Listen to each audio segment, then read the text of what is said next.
ములుగు జిల్లా సమ్మక్క సార్లక్క మేడారం జాతరకు కోట్లలో భక్తులు హాజరయ్యే అవకాశం ఉన్నందున భక్తులకు ఎటువంటి ఇబ్బందులు కలగకుండా జాతర సజావుగా సాగేలా ఆదివారం మేడారంలో జిల్లా ఎస్పీ ఆధ్వర్యంలో వివిధ జిల్లాల నుండి విచ్చేసిన పోలీస్ అధికారులతో సమావేశం జరిగింది.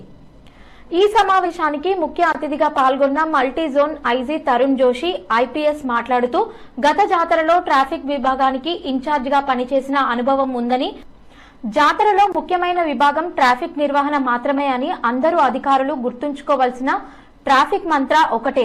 రోడ్ మీద వాహనం ఆగిందంటే అది ట్రాఫిక్ రద్దీ లేదా ట్రాఫిక్ జామ్ అని అర్థం. కాబట్టి పెద్ద సంఖ్యలో ద్విచక్ర వాహనాలతో రూట్ పెట్రోలింగ్ నిర్వహించాలని, దారి పొడవునా ఎక్కడ కూడా వాహనాలు ఆగకుండా చూడాలని, అనుకోని విధంగా వాహనం చెడిపోతే పక్కకు లాగడానికి 2 కిలోమీటర్లకి ఒక టోయింగ్ వాహనం జేసీబీ ఏర్పాటు చేయాలని, సుదూరాల నుండి భక్తులు విచ్చేస్తారు కనుక ప్రతి ఒక్క పోలీస్ భక్తులతో ఓపికతో ప్రేమతో స్పందించాలని, సానుకూలంగా స్పందించాలని, బస్టాండ్ నుండి మేడారం వరకు ఎక్కడ కూడా వాహనాల రద్దీ ఏర్పడకూడదని తెలియజేశారు.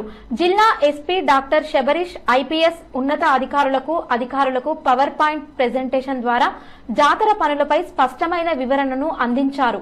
ఇందులో భాగంగా రిసెప్షన్ డ్యూటీస్, ట్రాఫిక్ నిర్వహణలో భాగంగా రూట్ మొబైల్ పార్టీస్, ప్రతి 4 కిలోమీటర్లకు police outpost, science sports, రద్దీ నిర్వహణ, వీఐపీ వీవీఐపీల భద్రత, సీసీటీవీ పర్యవేక్షణ, మీడియా మరియు వీఐపీ పాస్ల వంటి అంశాలపై సిబ్బందికి మార్గదర్శకాలను వివరించారు. అనంతరం ఐజీ నోడల్ అధికారులతో వివిధ పార్కింగ్ ప్రదేశాలను సందర్శించి తగు సూచనలు అందించి ఎవరికి కేటాయించబడిన సెక్టర్స్ ని వాళ్లు భౌతికంగా సందర్శించాలని ఆదేశించారు. ఈ కార్యక్రమంలో ములుగు, భూపాల్పల్లి, ఖమ్మం, కరీంనగర్, ఉమ్మడి వరంగల్ జిల్లా పోలీస్ అధికారులు పాల్గొన్నారు.